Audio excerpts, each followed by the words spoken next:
Right now that $170 million is not enough. And, if that's the case, we'll pull this off the ballot.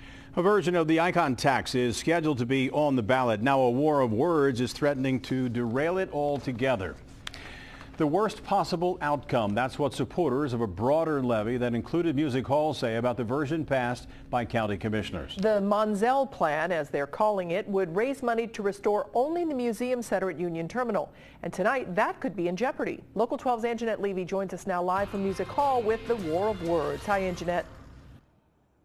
Hi, Cammie. Those icon tax supporters are very upset that Music Hall is not part of this ballot question.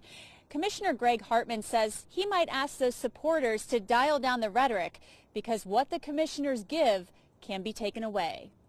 The task force that developed the original icon tax proposal calls taking Music Hall out of the ballot question the worst possible outcome. What we really want is a comprehensive solution that addresses both buildings, and Music Hall and Union Terminal, and we're standing steadfast with that. And we are looking at a Plan B. Murray Sinclaire is a member of the Cultural Facilities Task Force. He says thousands of hours were spent studying the icon tax proposal.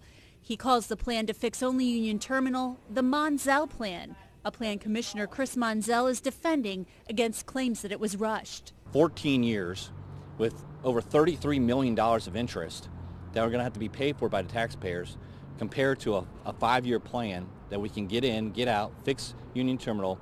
To me, it was a no-brainer. And I think the worst case scenario from their perspective would be for nothing to go on the ballot. County Commissioner Greg Hartman was the swing vote that put the Union Terminal sales tax hike on the ballot.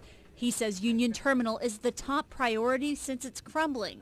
Mayor John Cranley is also upset Music Hall was nixed. He thought he and Hartman had a deal. If they weren't going to give the voters the chance to say yes or no to Bob McDonald and Procter & Gamble's plan for our region, they should have said so 9 months ago before all these folks put in all this time and energy and before they asked us to commit more money, which we did. Hartman says there was never a deal on Music Hall, and he's not backing down. So it seems to me like they're saying right now that that $170 million is not enough. And, if that's the case, we'll pull this off the ballot. And that was Angenette Levy reporting for us. Private donors had pledged $40 million to pay for repairs at both buildings. Task force members say those donations hinged on a deal for both buildings and may now be in jeopardy.